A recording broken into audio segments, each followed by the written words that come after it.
السلام علیکم ورحمۃ اللہ وبرکاتہ نحمده ونصلی علی رسولہ الکریم اما بعد فاعوذ باللہ من الشیطان الرجیم بسم اللہ الرحمن الرحیم رب اشرح لی صدری ویسر لی امری واحلل عقدۃ من لسانی یفقہوا قولی۔ قرآن مجید میں اللہ سبحانہ وتعالی کا ارشاد ہے وَمِنْ آيَاتِهِ أَنْ خَلَقَ لَكُم مِّنْ أَنفُسِكُمْ أَزْوَاجًا لِتَسْكُنُوا إِلَيْهَا وَجَعَلَ بَيْنَكُم مَّوَدَّةً وَرَحْمَةً إِنَّ فِي ذَلِكَ لَآيَاتٍ لِقَوْمٍ يَتَفَكَّرُونَ۔ اور یہ اس کی نشانیوں میں سے ہے، یعنی اللہ کی نشانیوں میں سے ہے کہ اس نے تمہارے لیے تمہارے اپنے میں سے، تمہارے نفسوں میں سے جوڑے بنائے تاکہ تم ان کی طرف سکون پاؤ، اور تمہارے درمیان محبت اور رحمت رکھتی۔ یقیناً اس میں ان لوگوں کے لیے نشانیاں ہیں جو غور و فکر کرتے ہوں۔ اللہ سبحانہ وتعالی ہر چیز کا خالق ہے، اور وہی میرا اور آپ کا خالق ہے۔ اس نے سب سے پہلے آسمان بنائے، زمین بنائی، زمین پر پہاڑ رکھے، درخت بنائے، اس کے اندر ہر طرح کے انسان کی ضرورت کا سامان رکھا، اور پھر سب سے آخر میں انسان کو بنایا، اپنے ہاتھ سے بنایا، آدم علیہ السلام کو، اور انہیں بتایا گیا کہ باقی یہ ساری چیزیں تمہارے لیے ہیں۔ خلق لکم ما فی الارض جمیعا، زمین میں جو کچھ بھی ہے وہ سب کا سب تمہارے لیے ہے۔ لیکن کیا زمین میں جو کچھ ہے وہ انسان کے لیے کافی ہے؟ اگر اس کی اپنی ذات کے اندر سکون نہ ہو، خوشی نہ ہو، اطمینان نہ ہو، اس کے لیے کوئی اچھا کمپینین نہ ہو، دنیا کی باقی چیزیں بے معنی لگنے لگتی ہیں اگر انسان اپنی ذات میں تنہا ہے۔ ایک ہونا صرف اور صرف اللہ رب العزت ہی کو زیب دیتا ہے، باقی تمام انسان کمزور ہیں، اور وہ اپنے سروائیول کے لیے، سکون کے لیے، خوشی کے لیے ایک دوسرے کے محتاج ہیں۔ انسان انسان کی ضرورت ہے، اور پھر خاص طور پر مرد کے لیے بیوی اور بیوی کے لیے شوہر، یہ انسان کی ایک ضرورت ہے۔ اللہ سبحانہ وتعالی سے بڑھ کر ہماری ضرورتوں کو کون جانتا ہے، کون پہچانتا ہے؟ اس لیے اس نے جب آدم علیہ السلام کو پیدا کیا تو ان کی تکمیل کے لیے انہی میں سے حوا علیہ السلام کو تخلیق کیا۔ تو کہا جاتا ہے کہ حوا علیہ السلام آدم علیہ السلام کی پسلی سے پیدا ہوئی تھی، نہ سر سے نہ پاؤں سے، کیونکہ اگر سر سے پیدا ہوتی تو بھی صحیح جوڑا نہ ہوتا، اور اگر پاؤں سے ہوتی تو بھی ان سے درجے میں کم ہوتی۔ تو پسلی کا مطلب کیا ہے کہ ان کے لیے کمپینین، ان کی ساتھی۔ اور جو کچھ ہمیں قرآن و سنت سے ملتا ہے وہ یہ کہ ان دونوں کے درمیان بہت محبت تھی، اور ہر چیز میں دونوں باہم شریک رہے۔ اور اس کی گواہی قرآن مجید بھی دیتا ہے کہ جس وقت شیطان بہکانے کے لیے آیا جنت میں تو دونوں کو ہی بہکایا۔ عربی زبان میں واحد اور جمع کے علاوہ دو کا صیغہ بھی ہے، تو مجھے بہت حیرت ہوتی ہے کہ عام طور پر دوسری زبانوں میں یا سنگولر ہوتا ہے یا پلورل ہوتا ہے، واحد ہوتا ہے یا جمع ہوتا ہے، تو جمع سے پہلے دو کا لفظ جو ہے وہ عربی زبان کا ایک خاص شعار ہے۔ اور جب قرآن مجید شروع میں پڑھتے ہیں اور آدم اور حوا دونوں کا ذکر اکٹھے آتا ہے ایز اے کمپینین، اور پھر شیطان ان کے پاس جیسے آتا ہے اور جیسے ان کو بہکاتا ہے، اور جس طرح وہ دونوں پھر جنت سے نکالے جاتے ہیں، ہر چیز میں باہم شریک ہیں، تو اس سے پتہ چلتا ہے کہ ایک مثالی جوڑا کیسا ہوتا ہے۔ اور پہلا جوڑا جو اللہ سبحانہ وتعالی نے خود بنایا وہ ایک مثالی جوڑا تھا، دونوں کی بہت سی اولاد بھی ہوئی، اور پھر وہیں سے دنیا آباد ہوئی۔ اور اس کے بعد دنیا میں بہت سے انسان اللہ تعالیٰ نے پھیلا دیے۔ اس کے بارے میں بھی سورۃ النساء کے شروع میں آتا ہے یا ایھا الناس اتقوا ربکم الذی خلقکم من نفس واحدۃ وخلق منها زوجها وبث منهما رجالا كثيرا ونساء فاتقوا الله الذي تساءلون به والارحام ان اللہ کان علیکم رقیبا. اے لوگو اپنے رب سے ڈرو جس نے تمہیں ایک جان سے پیدا کیا اور اسی سے اس کا جوڑا بنایا. یعنی انسان کا جوڑا، انسان کی یعنی ایک مرد کے لیے بیوی خود انسان ہی کی ذات سے ہے، کسی اور مخلوق سے نہیں. کیونکہ اگر بیوی کسی اور مخلوق سے ہوتی تو پھر ان کے درمیان انس نہیں ہو سکتا تھا، محبت نہیں ہو سکتی تھی. آج انسانوں نے انسانوں کے آلٹرنیٹ کے طور پر جانوروں میں کمپینین شپ ڈھونڈنی شروع کی ہوئی ہے. کسی کتے اور بلی سے دل لگا کے وہ سمجھتے ہیں کہ یہ زیادہ وفادار ہیں. لیکن حقیقت یہ ہے کہ ایک انسان کے لیے جس طرح انس اور سکون اور خوشی کا سبب ہو سکتا ہے اپنی اچھی شخصیت کے اعتبار سے، وہ کوئی دوسری مخلوق نہیں ہو سکتی. نہ کوئی جن، نہ کوئی فرشتہ. یعنی انسان کا کمپینین جن نہیں ہو سکتا، انسان کے کمپینین فرشتہ نہیں ہو سکتا، کیونکہ ان کی ضروریات فرق ہیں، ان کی نیچر فرق ہے، ان کے اندر طلب فرق ہے. اس لیے اللہ سبحانہ وتعالی نے پرفیکٹلی انسان کی ضرورت کے عین مطابق مرد اور عورت دو شکل میں انسان کو پیدا کیا. وہ چاہتا تو سب کا ایک ہی جیسا حال حلیہ ہوتا، ایک ہی جیسی جسمانی ساخت ہوتی، ایک ہی جیسے ان کا طور طریقہ ہوتا، لیکن ایسا نہیں کیا گیا. مرد عورت کے لیے اور عورت مرد کے لیے اپنی نیچر کے اعتبار سے، ذات کے اعتبار سے، بایولوجیکل ڈفرینسز کے ہوتے ہوئے بھی دونوں ایک دوسرے کے لیے سکون اور خوشی اور محبت اور راحت کا ذریعہ ہے. یہ الگ بات ہے کہ ہم اپنی کوتاہیوں، اپنی غلطیوں کی وجہ سے اس بہت پیارے رشتے کو اپنے لیے عذاب بنا لیتے ہیں، اپنے لیے مصیبت بنا لیتے ہیں. تو آج میں چند ایک باتیں ایسی کروں گی کہ جن کو سامنے رکھتے ہوئے اللہ سبحانہ وتعالیٰ کے اس کریشن پلان کو سمجھتے ہوئے ہم اپنی زندگیوں کو بہت خوبصورت بنا سکتے ہیں. سب سے پہلی بات یہ ہے کہ مرد اور عورت دونوں ایک دوسرے کے لیے خوشی، سکون اور راحت کا رشتہ ہے، اور یہ راحت نکاح میں رکھ دی گئی ہے، حرام تعلقات میں نہیں. حرام تعلقات گلٹ کا سبب ہوتے ہیں، احساس جرم پیدا کرتے ہیں، اور ان کے نتائج بہت خطرناک ہوتے ہیں. بہت سی جسمانی بیماریوں سے لے کر نسل انسانی پر اس کے جو اثرات مرتب ہوتے ہیں اخلاق اور کردار کے اعتبار سے، وہ سب بہت بھیانک ہے. اور جو لوگ اس کا ایکسپیرینس کر رہے ہیں اور وہ جس عذاب سے گزرتے ہیں وہ انسانوں سے اب کوئی ڈھکی چھپی بات نہیں. تو ہمارے دین میں نکاح ایک عبادت ہے.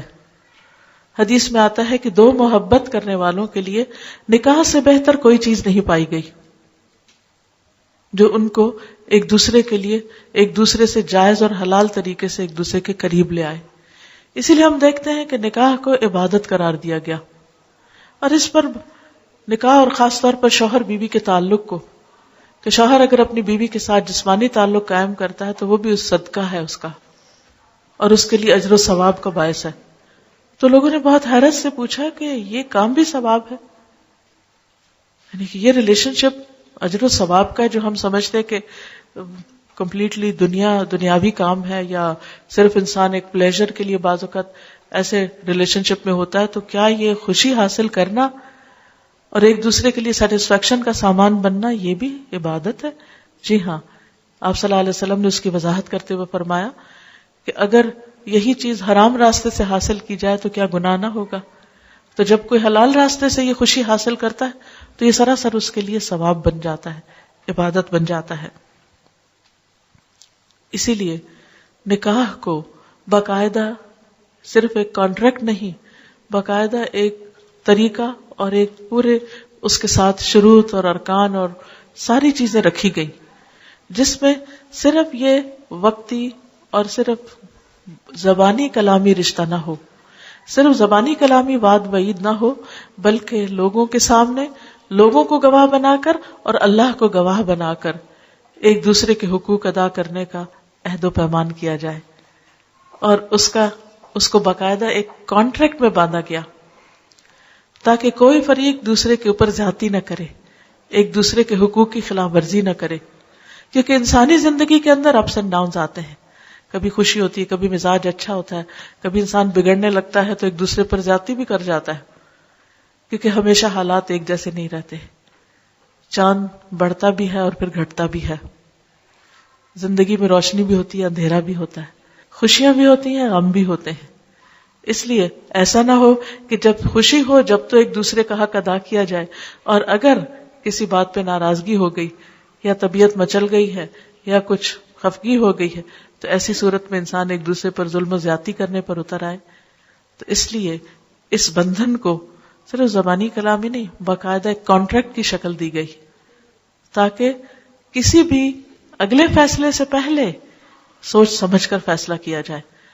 اور پھر مزید بندھن بچوں کی صورت میں مضبوط ہو جاتا ہے جو ایک خاندان کی بنیاد بن جاتا ہے. اور اس طرح یہ رشتہ صرف 2 دن کا یا 4 دن کا نہیں، صرف کسی دوستی یا وقتی محبت کے اظہار کا نہیں. وہ محبت تو اپنی جگہ ہے ہی، رحمت بھی ہے، سکون بھی ہے، لیکن اس کے ساتھ ساتھ اس کے کچھ لیگل آسپیکٹس بھی ہیں تاکہ یہ ایک لانگ ٹرم اور ایک نسلوں پر اثر انداز ہونے والا تعلق بن جائے. اسی لیے ہم دیکھتے ہیں کہ نکاح کے موقع پر ولی بھی ہے، گواہ بھی ہیں، حق کے مہر بھی ہے، اور پھر اس کا اعلان بھی ہے، کیونکہ جس نکاح میں اعلان نہ ہو وہ بھی نکاح قرار نہیں پاتا. اسی طرح جس نکاح میں گواہ نہ ہو، میاں بیوی اگر آپس میں 2 ہسبینڈ وائف کہیں کہ میں تم سے نکاح کرتا ہوں، لڑکی کہ میں قبول کرتی ہوں، اور اس کا کوئی وٹنس نہ ہو تو وہ بھی نکاح نہیں. اسی لیے گارڈین شپ بھی ضروری ہے، ولی کا ہونا بھی ضروری ہے، تاکہ کیونکہ بچی، خاص طور پہ بچی کے لیے، کیونکہ اگر عورت بہرحال اپنی ذات میں بعض اوقات جذباتی ہونے کی وجہ سے اس کے اندر کچھ ایسی ویکنیسز ہوتی ہیں کہ وہ اپنے رائٹس کو پوری طرح خود پروٹیکٹ نہیں کر سکتی، تو اس لیے اس کے خاندان یعنی فیملی، لڑکی کے جو باپ یا بھائی یا مرد کی شکل میں اس کو ایک پروٹیکشن دی جاتی ہے تاکہ اگر کسی وقت اس کے ساتھ کوئی زیادتی ہونے لگے تو وہ بیچ میں انٹرفیئرنس بھی کر سکے. تو خاندان کی ایک سپورٹ جو ہوتی ہے وہ ایک نئے خاندان کو بنانے کے لیے ایک مدد کا ذریعہ ہوتی ہے یا مددگار ہوتی ہے. بالکل اسی طرح جیسے بعض اوقات جو کمزور پودے ہوتے ہیں ان کو سہارا دینے کے لیے ایک مضبوط لکڑی چاہیے ہوتی ہے، ایک سہارا چاہیے ہوتا ہے، اور اس کے ساتھ وہ بنتے ہیں، اور پھر وہ کمزور سی بیلیں آپ نے دیکھا ہوگا کہ پوری چھتوں پہ چڑھ کے کیسے کیسے رنگ لاتی ہیں. تو اس لیے اسلام نے نکاح کے لیے کچھ ارکان رکھے ہیں، کچھ شرائط رکھی ہیں، کچھ حدود رکھی ہیں. اگر ان تمام چیزوں کا خیال رکھا جائے تو ایک لڑکی کو پروٹیکشن بھی ملتی ہے اور اس کے ساتھ ساتھ خوشی بھی اور اس کے حقوق کی حفاظت بھی ہوتی. اسی لیے آپ صلی اللہ علیہ وسلم نے نکاح کے موقع پر مہر کی ادائیگی کو لازم قرار دیا. نہ صرف یہ کہ نبی صلی اللہ علیہ وسلم نے، بلکہ قرآن مجید کی آیت بھی ہے. اللہ سبحانہ وتعالیٰ کا ارشاد ہے، وَآتُوا النِّسَاءَ صَدُقَاتِهِنَّ نِحْلَةً، عورتوں کو ان کے مہر خوشی سے ادا کرو. یہ تم ان پر کوئی احسان نہیں جتا رہے، یہ ان کا حق ہے. اور شادی کے موقع پر مرد کی طرف سے کسی بھی طرح کا مانیٹری گفٹ جو ہے، یعنی کیش یا کائنڈ کی شکل میں، وہ اس بات کا سمبل بھی ہوتا ہے کہ آئندہ زندگی میں وہ اس کی ضروریات پوری کرنے کے اہل بھی ہے اور اس کے قابل بھی ہے، اور یہ کرنے کا ایک طرح سے عہد بھی ہے. اور اس پر دونوں طرح سے، یعنی قانونی اعتبار سے بھی اور اخلاقی اعتبار سے بھی، دونوں طرح مرد کو اس بات پر آمادہ کیا گیا کہ وہ بیوی بچوں کا نان نفقہ ادا کرے. پھر اسی طرح آپ صلی اللہ علیہ وسلم نے خود بھی اپنی تمام بیویوں کو حق مہر ادا کیا. ایک شخص نے آپ کے پاس آ کر کہا کہ میں شادی کرنا چاہتا ہوں، تو آپ نے کہا تمہارے پاس مہر میں دینے کے لیے کیا ہے؟ اس نے کہا میرے پاس تو کچھ بھی نہیں. آپ نے فرمایا نہیں، کچھ تو ہو، کیا لوہے کی ایک انگوٹھی بھی نہیں؟ تو اس نے کہا وہ بھی نہیں. تو آپ نے فرمایا اچھا یہ بتاؤ کہ تمہیں کچھ قرآن کا حصہ یاد ہے؟ تو اس نے کہا مجھے فلاں اور فلاں سورت یاد ہے. تو آپ نے فرمایا کہ اگر تم اس بات کا عہد کرو کہ شادی کے بعد یہ صورتیں اپنی بیوی کو سکھا دو گے تو یہ سکھانا جو ہے، یہ تمہاری مزدوری جو ہے، یہ ایک طرح سے اس کا حق مہر بن جائے گی. اسی طرح جب حضرت علی رضی اللہ تعالیٰ عنہ نے حضرت فاطمہ کے لیے پیغام نکاح بھیجا، نبی صلی اللہ علیہ وسلم نے فرمایا یہ تمہاری ہی ہے، خوشی سے اس رشتے کو قبول کیا، اور ساتھ ہی فرمایا کہ یہ بتاؤ کہ مہر میں دینے کے لیے کیا ہے، یعنی تم کیا دو گے. عام طور پہ ہمارے ہاں لڑکی کے والدین جو ہیں مہر کی بات کرتے ہوئے ڈرتے ہیں، گھبراتے ہیں، وہ سوچتے ہیں کہ شروع سے ہی ایک بری فیلنگز ہو جائیں گی یا شاید کوئی جرم ہے، یا لڑکی اگر شادی کے بعد مہر کا کسی وقت مطالبہ کر لے تو اس کو بھی مائنڈ کر لیا جاتا ہے. لیکن آپ صلی اللہ علیہ وسلم نے خود اپنی مثال سے یہ بات واضح کی کہ اچھا تم کیا دو گے. انہوں نے کہا میرے پاس کچھ نہیں ہے. آپ نے فرمایا وہ تمہاری حتمی زرہ کا کیا ہوا, وہ زرہ کہاں ہے تمہاری؟ تو آپ نے اس زرہ کو بکوا کر اس سے حضرت فاطمہ کے لیے مہر دلوایا تھا.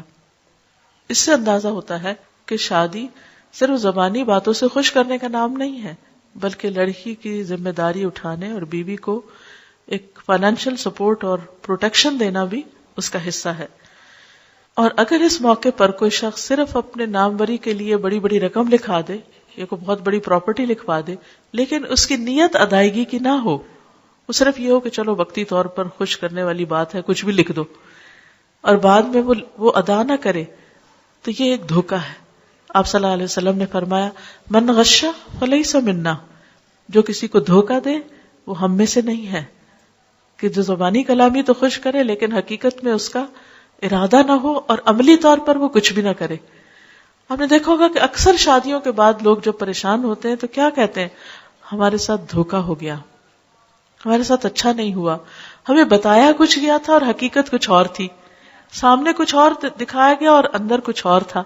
حتیٰ کہ بعض اوقات زیور اور کپڑے کے معاملے میں بھی بہت سے دھوکے کیے جاتے ہیں.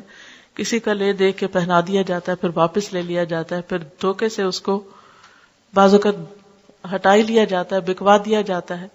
تو یہ ساری چیزیں وہی کر سکتا ہے جس کے اندر خدا کا خوف نہ ہو. حالانکہ خطبہ نکاح میں جو 3 آیات پڑھی جاتی ہیں ان میں 4 دفعہ اللہ سے ڈرنے کی بات کی گئی, کیونکہ کوئی بھی شخص جب تک اللہ سے نہ ڈرتا ہو کسی کا حق دے نہیں سکتا.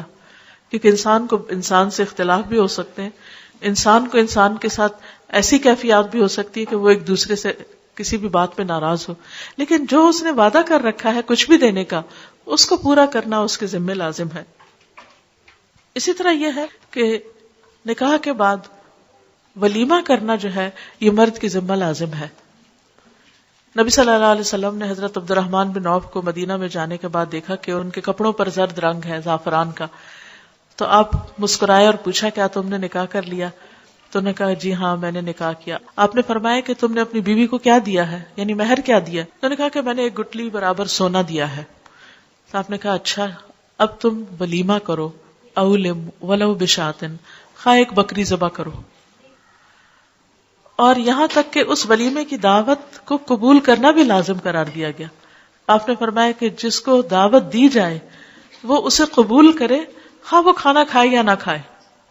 بعض اوقات ایسا ہوتا ہے نا کہ وقت نہیں ہوتا یا تھوڑے ٹائم کے لیے جا سکتے ہیں, یا وہاں پہنچتے ہیں تو جو کچھ پکا ہوا ہوتا ہے وہ آپ کے کھانے کا نہیں ہوتا, آپ بیمار ہیں یا کسی بھی وجہ سے.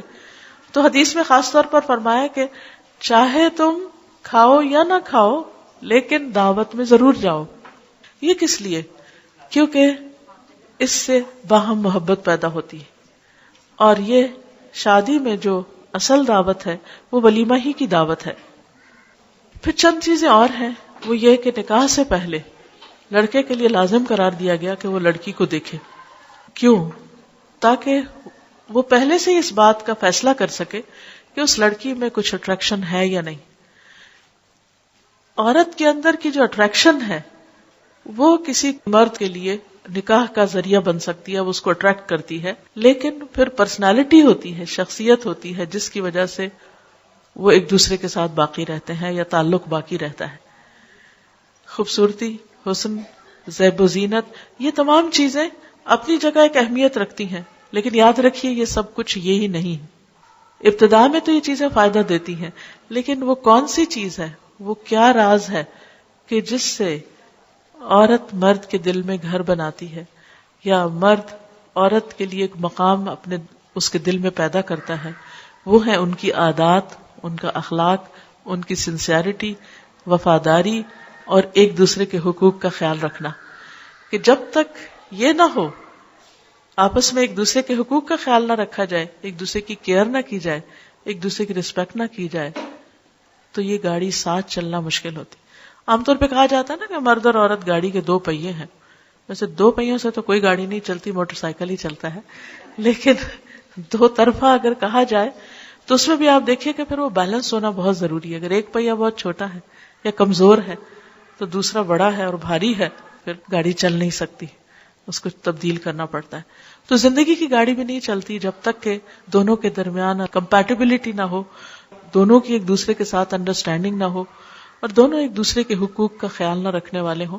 اور ان حقوق کے خیال میں جو اہم ترین چیز ہے وہ اللہ کا ڈر ہے. کیونکہ بہت دفعہ انسان کے اوپر ایسی کیفیات آتی ہیں کہ اس کو دوسرے فریق سے کتنی بھی محبت ہو لیکن کبھی کبھی غصہ بھی آ جاتا ہے اور کبھی کبھی ناراضگی بھی ہو جاتی اور بیڈ فیلنگ بھی ہو ہی جاتی ہے. تو اس کو پھر دوبارہ کس طرح درست کیا جائے، اس کے لیے ضروری ہے دونوں ایک دوسرے کا حق کبھی نہ چاہتے ہوئے بھی اپنے لیے نہیں اللہ کے لیے ادا کرنے والے ہوں. کیونکہ انسان بعض اوقات صرف دوسرے کی خوشی کے لیے کچھ کر رہا ہوتا ہے.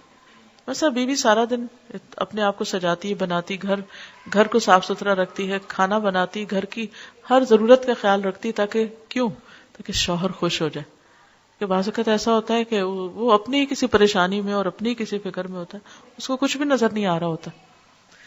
ایسے میں انسان پھر فرسٹریٹ ہوتا ہے کہ میری تو یہاں کوئی قدر کرنے والا نہیں، اور میرے تھکنے کو اور میری تکلیف کو اور میری پریشانی اور میری بے چینی کو دور کرنے والا کوئی نہیں. یہ رشتہ کیسے چلے گا اور یہ نبھا کیسے ہوگا؟ اس صورت میں بھی انسان اپنے آپ کو کیسے تھام کے رکھے؟ صرف ایک ہستی کے لیے سب کچھ ہو سکتا ہے اور وہ ہے اللہ رب العزت. جو انسان یہ کہتا ہے کہ میرے اس تھکنے کا ریوارڈ اگر مجھے وقتی طور پر آج نہیں ملا تو کہیں اور سے مجھے ملنے والا ہے اور ضرور ملنے والا ہے. یہ چیز انسان کو صبر کرنے پہ مجبور کر دیتی. اور پھر ایک وقت آتا ہے کہ انسان دوسرے کا دل بھی جیت لیتا ہے اور ایک دوسرے کے ساتھ انڈرسٹینڈنگ بھی پیدا ہو جاتی. دیکھیں کہ ہر ریلیشن شپ کے اندر ایک ٹیدنگ پیریڈ بھی ہوتا ہے. شادی کے شروع میں ہنی مون کے دن تو اچھے گزرتے ہیں، لیکن آہستہ آہستہ پھر جب ایک دوسرے کی شخصیت کی بہت سی باتیں کھلنے لگتی ہیں تو ٹیدنگ پیریڈ شروع ہو جاتا ہے. جیسے ہم دیکھیں ایک بچہ پیدا ہوتا ہے، جب تک اس کے دانت نہیں نکلتے تو وہ بھی بڑا سکون سے سوتا رہتا ہے اور ہر ایک اٹھا کے اس کو پیار کرتا ہے اور ہر ایک کا چہیتا بھی ہے. لیکن آپ نے دیکھا ہوگا کہ جو ہی تھوڑا سا بڑا ہوتا ہے اور تھوڑی سی بھی فزیکل چینجز اس میں آنے لگتی ہیں اور اس کے سونے کا ٹائم جب گزر جاتا ہے تو ایسی صورت میں اس کو پھر ایک تکلیف دہ دور بھی گزرتا ہے.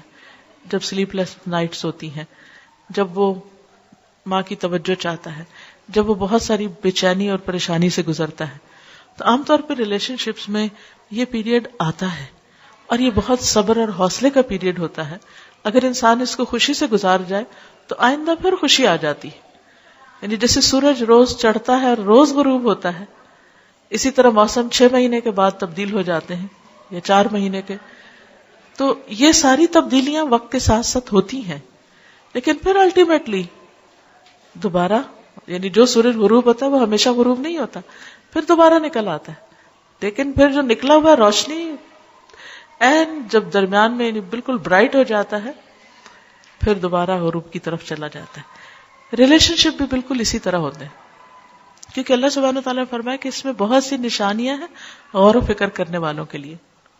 لیکن ریلیشن شپ کے اندر کچھ چیزیں ایسی ہیں جن کا خیال رکھنا بہت ضروری ہے، اور ان چیزوں کو ضرور ذہن میں رکھنا چاہیے جو تعلقات کی خرابی کا باعث بنتے ہیں.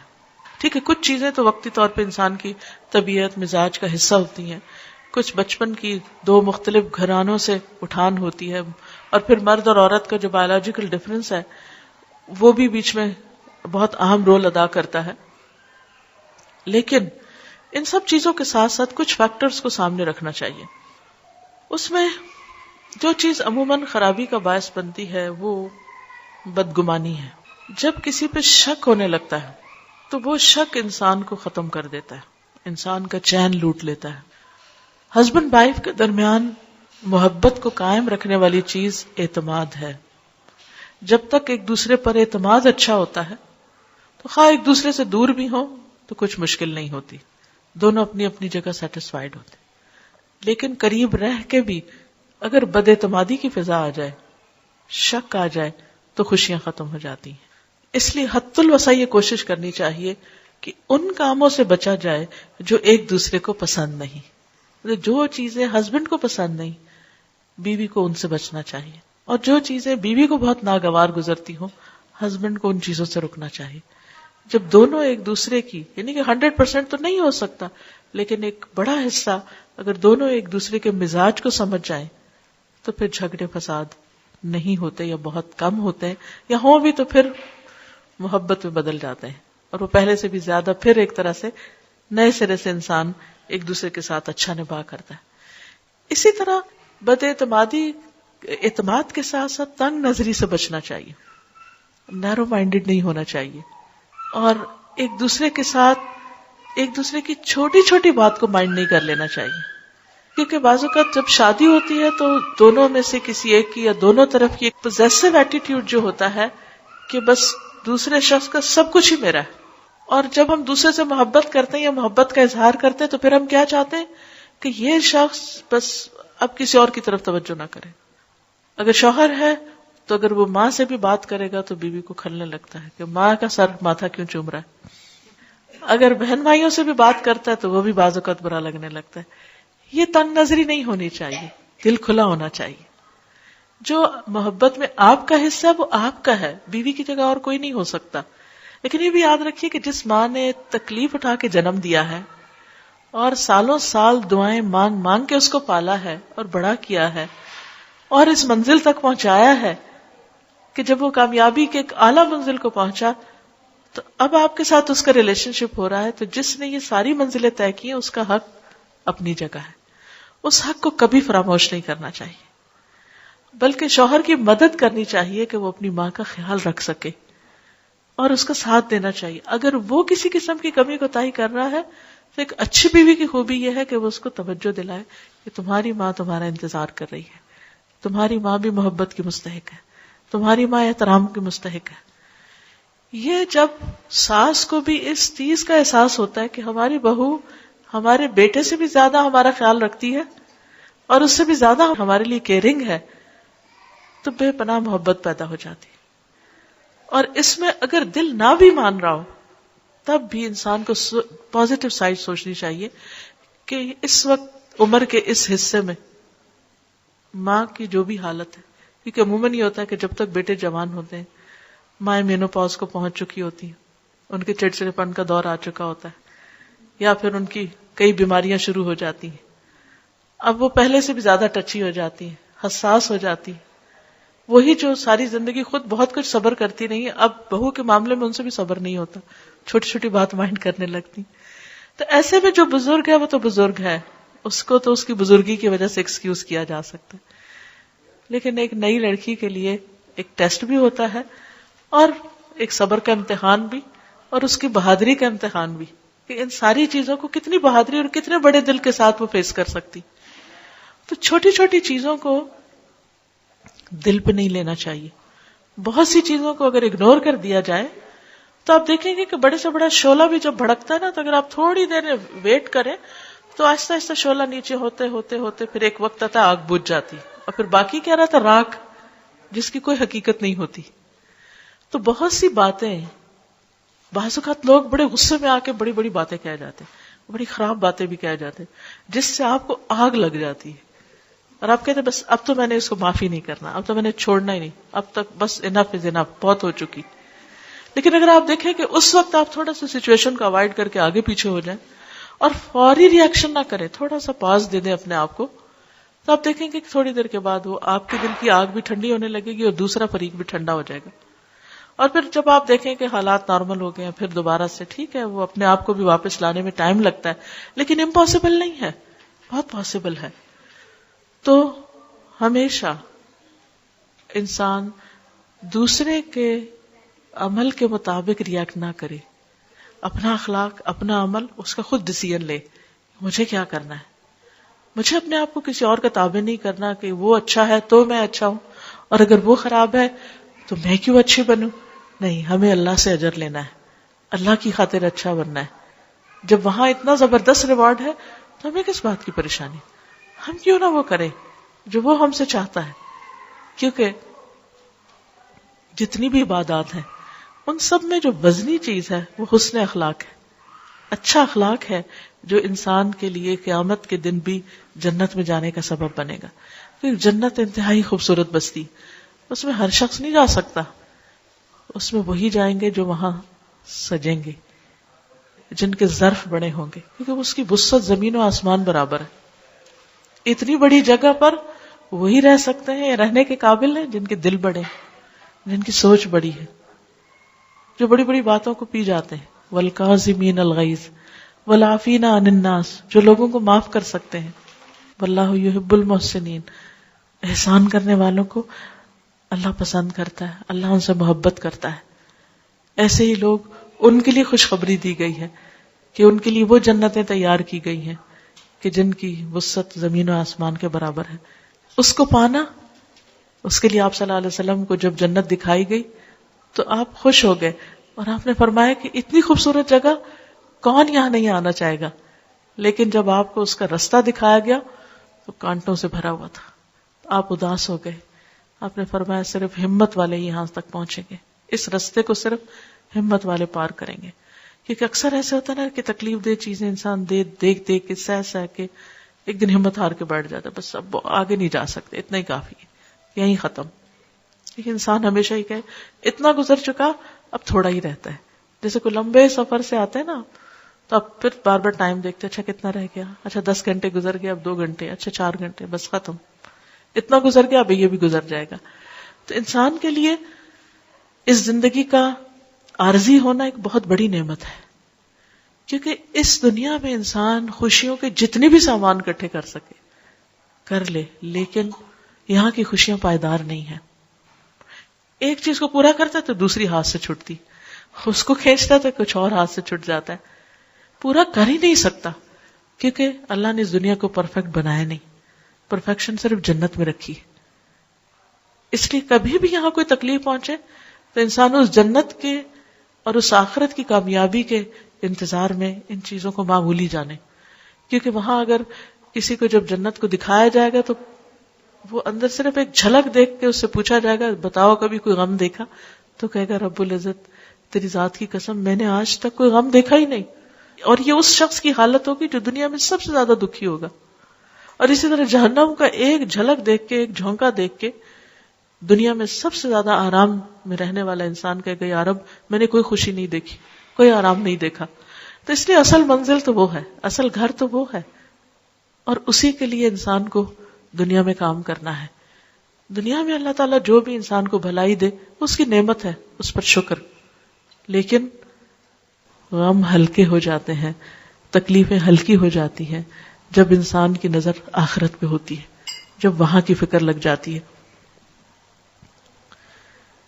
پھر کچھ اور چیزیں ہیں کہ جن کی وجہ سے تعلقات اچھے نہیں ہوتے، اور وہ ہیں ڈس فنکشنل کمیونیکیشن، اچھی کمیونیکیشن کا نہ ہونا۔ کامیاب شادی کے لیے ہسبینڈ وائف کی کمیونیکیشن کا اچھا ہونا بہت ضروری، اور اگر ابھی تک ہم نے کمیونیکیشن کے گر یا سکلز نہیں سیکھے تو ہم میں سے ہر ایک کو سیکھنے چاہیے، اور ان باتوں کو ٹپس میں پتہ ہونا چاہیے کہ جو تعلق کو خراب کرتی ہے۔ اس میں پہلی چیز جو ہے وہ ہے نہ سننا، ناٹ لسننگ۔ جب کوئی بات کر رہا ہو تو دھیان نہ دینا، توجہ نہ دینا، غور سے نہ سننا۔ نبی صلی اللہ علیہ وسلم کی اگر ایک سنت اپنا لی جائے، اور وہ کیا تھی کہ جب آپ سے کوئی بات کرتا تھا تب صرف کان سے نہیں پورے وجود سے سنتے تھے، اپنی باڈی کو پوری طرح اس کی طرف متوجہ کر لیتے تھے، اور برابر کے لیول پہ کمیونیکیشن کرتے تھے۔ اگر کوئی کھڑا ہے تو بیٹھے نہیں رہتے تھے، کھڑے ہو جاتے تھے، اگر کوئی بیٹھا ہوا تو صرف سر پہ کھڑے ہو کے بات نہیں، بیٹھ جاتے تھے۔ بہترین کمیونیکیشن آمنے سامنے کی کمیونیکیشن تھی، جس میں انسان کا پراپر آئی کانٹیکٹ ہو اور دوسرے کو محسوس ہو کہ یہ میری بات میں دلچسپی لے رہا ہے۔ جب یہ کسی کو تسلی ہو جاتی ہے نا کہ دوسرا میری بات سن رہا ہے، تو آپ دیکھیے کہ خود بخود دوسرے کے دل میں محبت پیدا ہو جاتی۔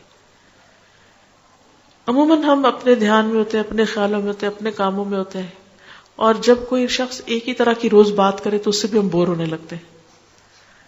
اب ہسبینڈ گھر آتا ہے اور بیوی کو بس کمپلینٹس آتی ہیں، اور وہ بلاک کر لیتا ہے، وہ کہتا ہے کہ اس کی عادت ہے روز باتیں کرنا، لہذا وہ اخبار لے لے گا یا کوئی اور چیز اور اپنے دنیا میں ہوگا۔ اور وہ بابا کہ آپ سن رہے ہیں؟ ہاں ہاں میں سن رہا ہوں، اور اگر پوچھا جائے ریپیٹ کرے کیا کہا تو کچھ پتہ نہیں کیا کہا۔ اس سے دل ٹوٹتے ہیں، چاہے مرد ہو یا عورت۔ اب اگر دوسرا شخص نہیں بھی کر رہا تھا، ہمیں اپنے عمل سے دوسرے کی اصلاح کرنی ہے کہ وہ جب بات کر رہا ہو تو پوری توجہ سے سنے، اور اس پوری توجہ صرف پریٹینڈ نہیں کرے گا توجہ دے، بعض اوقات ہم ہاں ہاں ہاں ہاں کرتے رہتے ہیں لیکن پتہ نہیں ہوتا کہ کیا کریں. اور اس سے کیا ہوتا ہے کہ وہ ہم کچھ کہتے نہیں, نہ کوئی سوال کرتے ہیں, نہ اگری کرتے ہیں نہ ڈس اگری کرتے ہیں, کچھ بھی نہیں, بے روح سی گفتگو. کچھ نہ کچھ وقت دن میں ضرور ایسا ہونا چاہیے, سارا وقت نہ بھی صحیح, کچھ نہ کچھ وقت ضرور دن میں ایسا ہونا چاہیے کہ جب افیکٹو کلوز کمیونیکیشن ہو, چاہے یہ فیو منٹس کی ہو یا فیو آورز کی ہو یا جو بھی جس کے لیے آسانی ہو. اگر گھر میں ایسا ماحول نہیں تو چاہے ٹیلی فون پر ہو. جب ہم اور دوستوں سے گھنٹوں باتیں کرتے ہیں تو کیا ہسبینڈ وائف نہیں کر سکتے؟ اس کو کیوں ہم فار گرانٹیڈ لیتے ہیں؟ اچھا ٹھیک ہے نا, پتا ہے ٹھیک ہے, وہ بھی ٹھیک ہے, میں بھی ٹھیک ہوں, اب بات کرنے کی کیا ضرورت ہے, روزی تو بات ہوتی نہیں. تب بھی دوسرے کو اگر یہ, اور یہ دونوں طرف سے ہوگا تو تبھی, ایک شخص بولتا بھی رہے, توجہ بھی کرے اور دوسرا نہ سنے تو بات نہیں بنے گی. تو ہسبینڈ وائف بہت دونوں کو ایک دوسرے کے لیے اچھا لسنر ہونے کی ضرورت ہے. ناٹ اونلی ہیئرنگ بلکہ پوری توجہ سے بات سننا. اس سے ایک سیٹسفیکشن بھی ہوتی, انسان کا غم ہلکا ہوتا ہے. اللہ نے دونوں کو ایک دوسرے کے لیے کیوں بنایا؟ لِتَسْكُنُوا إِلَيْهَا, تاکہ تم اس سے سکون پاؤ. اور اگر ہم ایک دوسرے کے لیے سکون کا ذریعہ ہی نہیں ہے تو شادی کا مقصد کیا ہے؟ مقصد ہی نہیں پورا ہوا. پھر آپ دیکھیے کہ دوسری چیز جو ہے وہ موقع محل کے حساب سے بات کرنا, رانگ ٹائم نہ ہو. ویسے ایک شخص کو نیند آ رہی اور ہم کو بہت بڑا مسئلہ سنانے بیٹھ جائیں اور وہ نیند میں کر ہاں ہاں ٹھیک ہے ٹھیک ہے, وہ غلط وقت ہے. پھر ہم کہ ہاں سنتا ہی نہیں, اس کو تو سمجھ ہی نہیں آتی.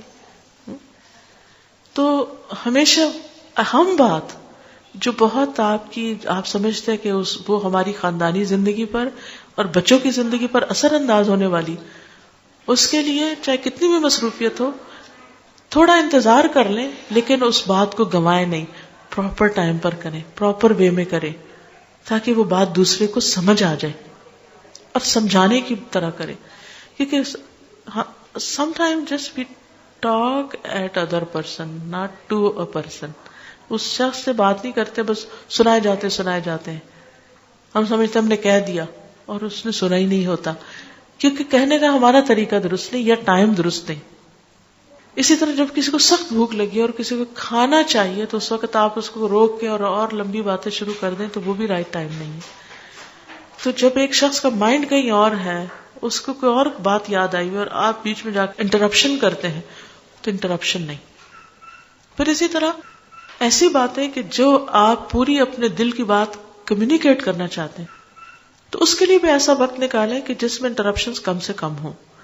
کیونکہ بعض اوقات بچے انٹرپٹ کرتے ہیں, آپ نے ایک بات ابھی شروع کی, وہ بیچ میں انٹرپشن ہوگی, ابھی تھوڑی سی آگے بڑھی پھر انٹرپشن ہوگی, یا آپ خود ہی انٹرپٹ کرتے, کیونکہ عورتوں کا مائنڈ ہر طرف گھوم رہا ہوتا ہے.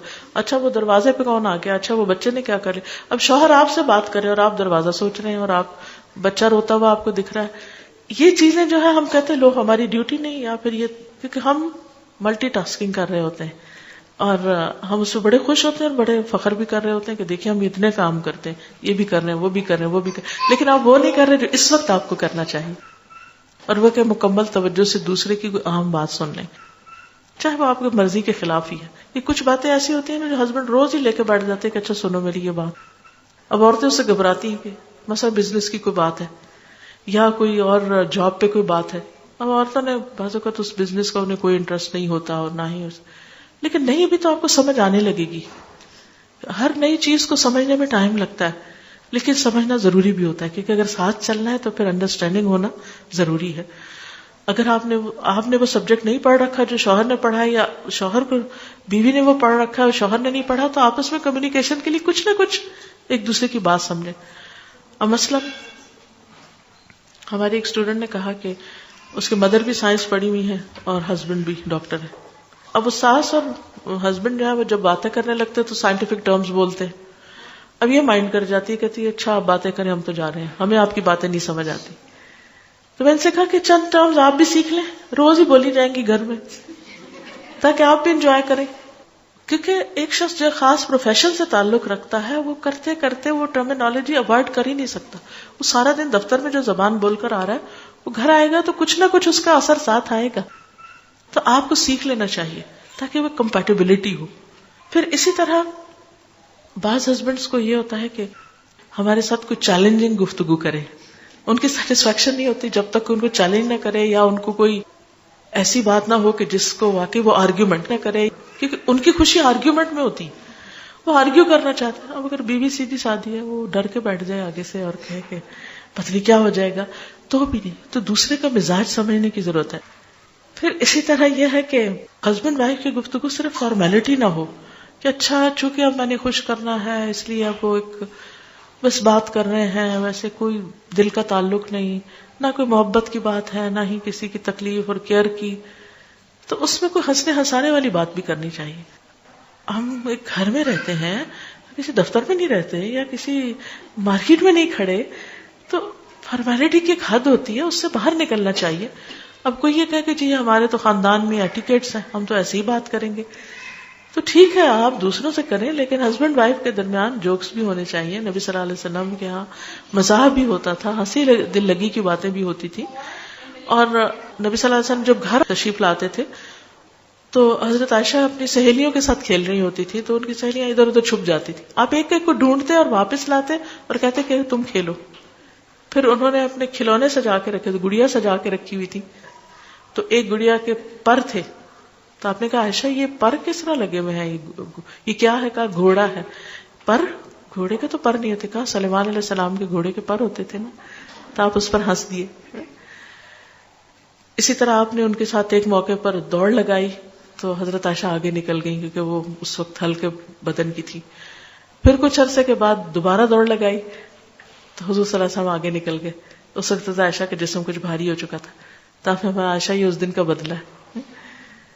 تو ہمارے یہاں عام طور پر جو لوگ مذہبی ہو جاتے ہیں یا دین میں آ جاتے ہیں, وہ سمجھتے ہیں کہ شاید اب گھر میں بھی ہر وقت ہم نے کوئی خول چڑھا کے رکھنا ہے.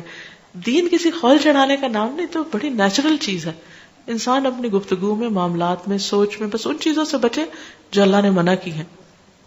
باقی جو انسان کے اندر جن کی ضرورت رکھتی ہے, اس کی کچھ فزیکل نیڈز ہیں, کچھ اس کے دماغ کی ضرورتیں ہیں کہ اس نے پڑھنا لکھنا, سوچنا سمجھنا ہے, اس کے غور و فکر کرنا ہے, وہ سیٹسفیکشن نہیں ہوتی جب تک کہ اس کو نہ ہلایا جائے, اسے نہ یوز.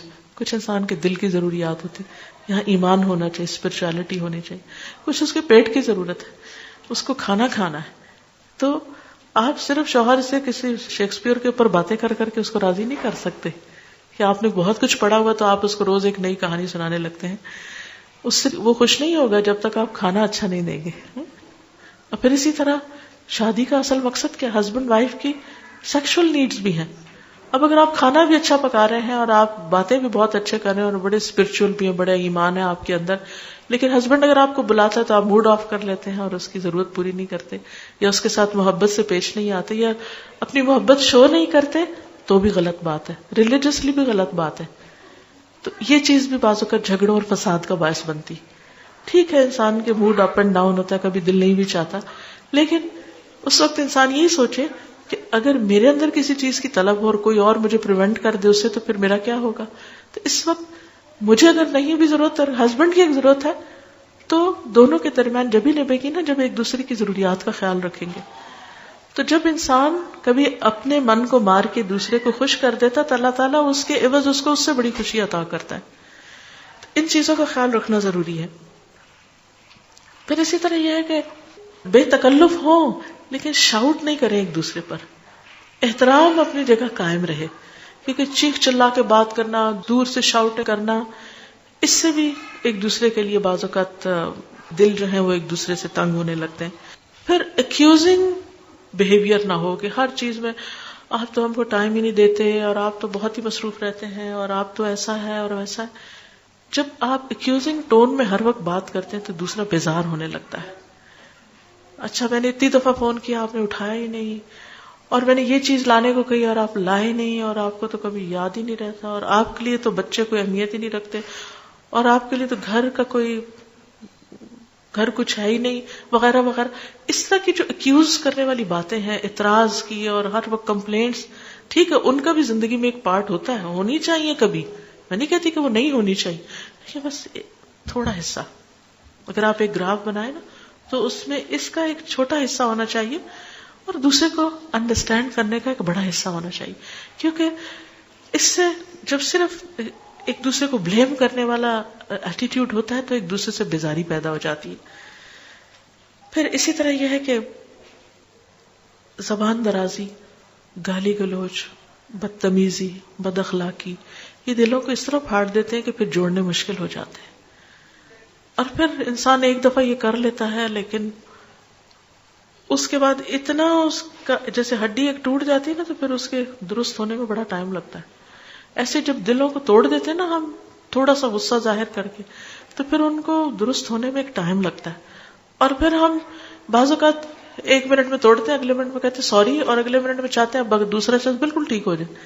نہیں، اس کو ٹائم دیں اب، حتیٰ کہ وہ اس کی مرہم پٹی ہو چکی.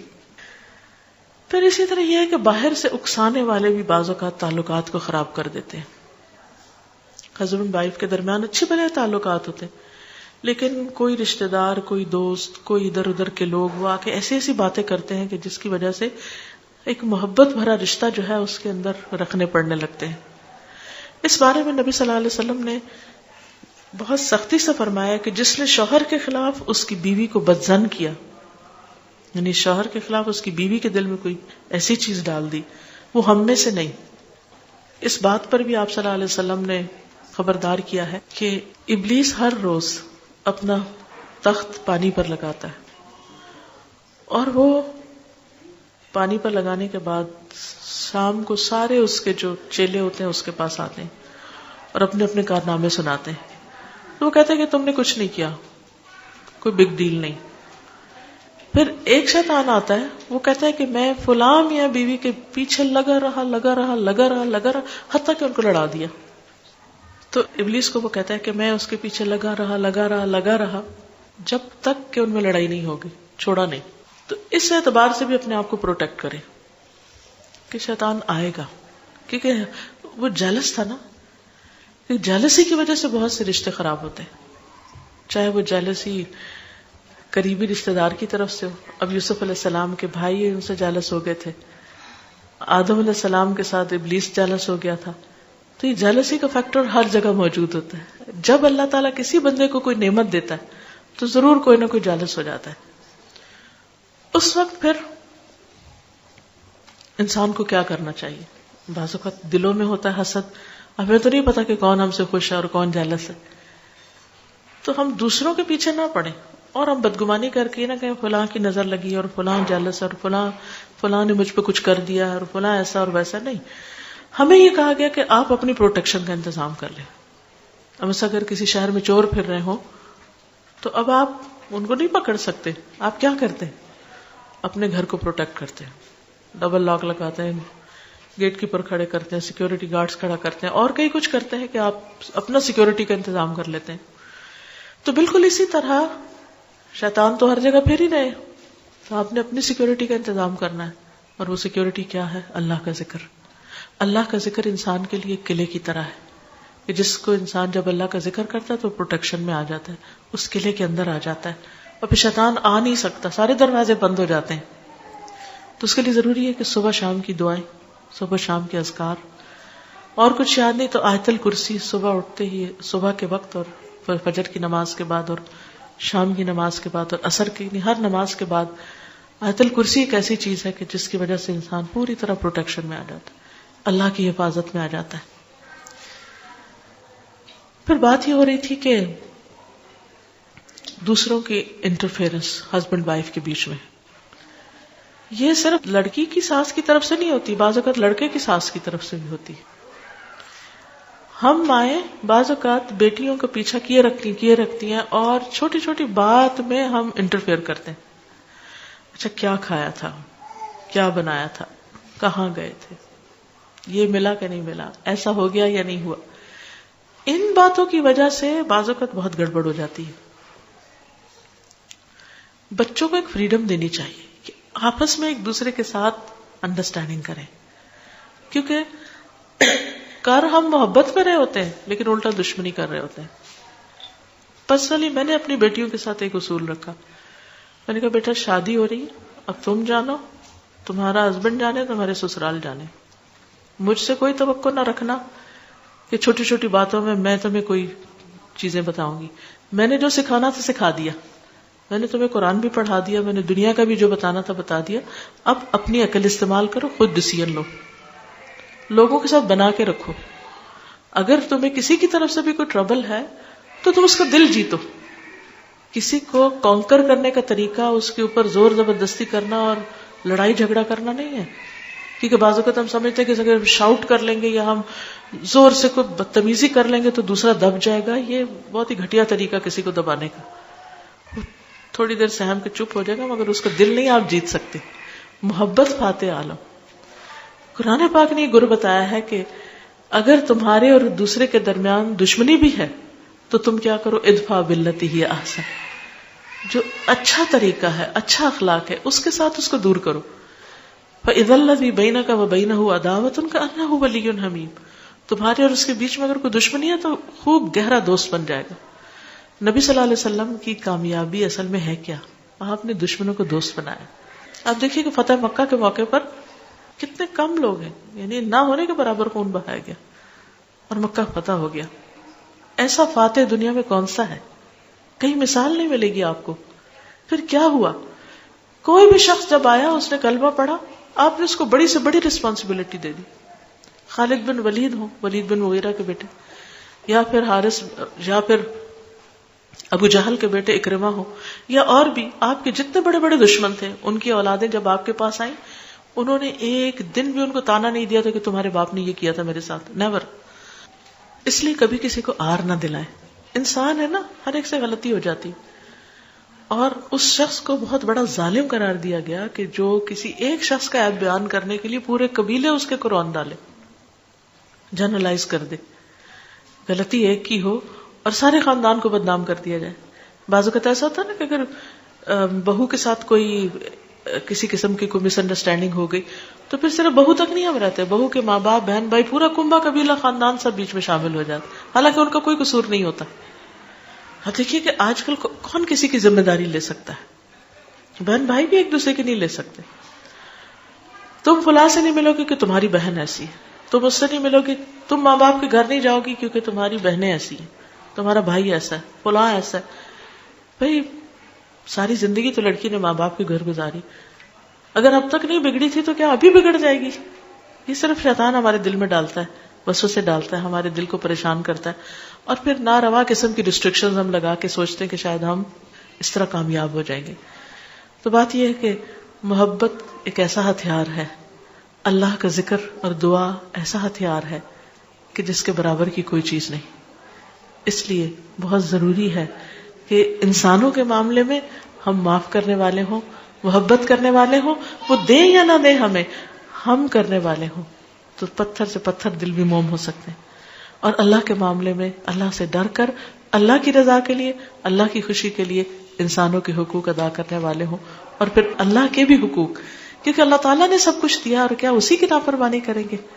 جس کا سب کچھ اور جس نے پیدا کیا اور جس کے پاس واپس جانا ہے, تو انسان کی عقل مندی یہ کہ سب سے زیادہ اس کو خوش کرنے کی کوشش کرے, کیونکہ ایک وقت آئے گا جب سارے ہمیں چھوڑ جائیں گے اور ہم اکیلے اپنے رب کے سامنے کھڑے ہوں گے. اس وقت کو سامنے لا کر اس کی رضا کے لیے, اس کی خوشی کے لیے انسان بڑے سے بڑا کام کر سکتا ہے. اور پھر حقیقت میں مطمئن وہی ہوتا ہے جو اللہ کے فیصلوں پہ راضی ہو جائے. انسان کوشش کرے, لیکن اس کے بعد یہ ہے کہ ہر ایک کا رزق اللہ نے لکھا ہے. کسی کو ہم سے زیادہ دیا, کسی کو ہم سے کم دیا, کسی کو کسی چیز میں آگے بنایا, کسی کو کسی چیز میں آگے کیا. تو اس لیے بہت ضروری ہے کہ ہم اللہ کی محبت حاصل کرنے کے لیے ظالم نہیں, مظلوم تو بن جائیں, محسن بنے. مظلوم سے مراد یہ ہے کہ اگر کسی نے ہمیں دو باتیں سنا دی اور ہم صرف ایک ہی کہہ سکے تو کوئی بات نہیں, کافی ہے, لیکن ظالم کی حد میں نہ چلے جائیں. اور دوسرا یہ, چونکہ اللہ احسان کرنے والوں سے محبت کرتا ہے, اس لیے ہم محسن بن کے جئیں. اللہ تعالی ہم سب کو اپنی رحمت کے سائے میں رکھے. وآخر دعوانا ان الحمد للہ رب العالمین. سبحان اللہ والحمد للہ ولا الہ الا اللہ واللہ اکبر ولا حول ولا قوة الا باللہ العلی العظیم. اللہم صل علی محمد وعلی آل محمد كما صليت على إبراهيم وعلى آل إبراهيم إنك حميد مجيد اللهم بارك على محمد وعلى آل محمد كما باركت على إبراهيم وعلى آل إبراهيم إنك حميد مجيد ربنا آتنا في الدنيا حسنة وفي الآخرة حسنة وقنا عذاب النار ربنا لا تزغ قلوبنا بعد إذ هديتنا وهب لنا من لدنك رحمة إنك أنت الوهاب ربنا هب لنا من أزواجنا وذرياتنا قرة أعين واجعلنا للمتقين إماما فاطر السماوات والأرض أنت ولي في الدنيا والآخرة توفني مسلما وألحقني بالصالحين لا إله إلا الله وحده لا شريك له له الملك وله الحمد وهو على كل شيء قدير لا إله إلا أنت سبحانك إني كنت من الظالمين لا إله إلا الله لا إله إلا الله لا إله إلا الله لا نعبد إلا إياه له النعمة وله الفضل وله الثناء الحسن لا إله إلا الله مخلصين له الدين ولو كره الكافرون لا حول ولا قوة إلا بالله يا حي يا قيوم برحمتك نستغيث یا رب العالمین یا ارحم الراحمین، ہم تجھ سے ہر رحمت کا سوال کرتے ہیں، ہر خیر اور بھلائی کا سوال کرتے ہیں۔ یا اللہ جلد ملنے والی بھلائیاں بھی عطا فرما اور بعد میں دیر سے ملنے والی بھلائیاں بھی نصیب فرما۔ یا اللہ ہم تجھ سے ہر شر سے بچنے کا سوال کرتے ہیں اور ہر شر سے بچنے کے لیے اپنے آپ کو تیری پناہ میں دیتے ہیں، تیرا ہی سہارا لیتے ہیں۔ یا رب العالمین تو ہمیں اپنی خاص رحمتوں کے سائے تلے رکھ، ہر شر سے محفوظ رکھ، دنیا اور آخرت کی تمام تکلیفوں، پریشانیوں، مصیبتوں سے بچائے رکھ۔ یا اللہ ہر طرح کے حسد اور شر اور شیطان سے محفوظ رکھ۔ یا اللہ اس گھر پر اپنی خیر و برکت نازل فرما۔ یا اللہ ان بچوں کو خوشی، سکون اور ایک دوسرے کے ساتھ بہترین انڈرسٹینڈنگ نصیب فرما۔ یا اللہ دونوں خاندانوں کے لیے بہترین بھلائیوں کا ذریعہ ہو۔ یا اللہ انہیں صالح اولاد نصیب کرنا۔ یا اللہ دونوں کے والدین کی آنکھوں کی ٹھنڈک ہو یہ بچے۔ یا اللہ ان کی وجہ سے گھر آباد ہوں، نسلیں سیراب ہوں۔ یا رب العالمین تو انہیں ہر مصیبت، ہر بلا، ہر حسد سے محفوظ رکھنا۔ یا رب العالمین ہم سب کو ایمان نصیب فرما، مرتے دم تک اپنی محبت نصیب فرما۔ یا اللہ اپنے دیدار کا شوق نصیب فرما، اپنے حبیب محمد صلی اللہ علیہ وسلم کی رفاقت نصیب فرما، حوض کوثر پر ان کے ہاتھوں پانی نصیب فرما۔ یا رب العالمین ہمیں اپنے خاص مقرب بندوں میں شامل کر لے۔ یا اللہ تو ہمیں بہترین اخلاق عطا فرما۔ یا اللہ ہمیں ہمارے ہی نفس کے شر سے بچا۔ یا رب العالمین ہمارے والدین پر اپنی رحمت فرما۔ رب ارحمہما کما ربیانی صغیرا۔ یا اللہ جو دنیا سے جا چکے ہیں ان کی بخشش فرما۔ اللہ جو ہمارے آباء و اجداد اور دیگر رشتہ داروں میں سے جو بھی فوت ہو چکے ہیں تو اپنی رحمت سے ان کی بخشش فرما، ان کے درجات بلند فرما، ہمیں ان کے لیے صدقہ جاریہ بنا۔ اللہ ہمارے بچوں کو ہماری آنکھوں کی ٹھنڈک بنا، انہیں دنیا اور آخرت کی کامیابیاں نصیب فرما۔ یا اللہ تو ہم سب کو رزق حلال عطا فرما، ہر حرام سے بچا۔ یا اللہ ہر طرح کی کھلی چھپی برائیوں سے بچا اور ہر بیماری اور ہر تکلیف سے بچا۔ یا اللہ تو ہمارے نفسوں کا تزکیہ کر دے، ہمارے دلوں کو اپنی محبت سے بھر دے۔ یا اللہ ہماری آنکھوں کو اپنے دیدار کی ٹھنڈک نصیب فرمانا۔ یا اللہ ہم سب کو سیدھے راستے کی ہدایت عطا فرما، ہم سب کو وہ کرنے کی توفیق دے جو تجھے پسند آ جائے، ہر اس چیز کو چھوڑنے کی توفیق دے جو تیری ناراضگی کا سبب ہو۔ یا اللہ تیری ذات ہمارے لیے سب سے زیادہ اہم ہو جائے۔ یا اللہ جتنی بھی بہنیں آئی ہیں، یا اللہ ان کے دلوں میں جو دعائیں ہیں، نیک تمنائیں ہیں، یا اللہ ان کو پورا کر دے، ان کی پریشانیوں کو دور کر دے، انہیں صحت نصیب فرما۔ یا رب العالمین ہم سب کو ان کاموں کی توفیق دے جو ہمیں تجھ سے قریب کر دے، اپنا قرب نصیب فرما۔ یا رب العالمین، ہم تجھ سے ہر وہ دعا مانگتے ہیں جو تیرے حبیب محمد صلی اللہ علیہ وسلم نے مانگی، اور ہر برائی سے بچنے کی دعا مانگتے ہیں جس سے بچنے کی دعا تیرے حبیب محمد صلی اللہ علیہ وسلم نے مانگی۔ یا اللہ تو ہم سب کی دعائیں قبول فرما۔ ربنا تقبل منا انک انت السمیع العلیم وتب علینا انک انت التواب الرحیم، وصلی اللہ تعالی علی خیر خلقہ محمد وعلی آلہ واصحابہ واہل بیتہ اجمعین برحمتک یا ارحم الراحمین۔ الہی آمین۔ سبحانک اللہم وبحمدک نشہد ان لا الہ الا انت نستغفرک ونتوب الیک۔ السلام علیکم ورحمۃ اللہ وبرکاتہ۔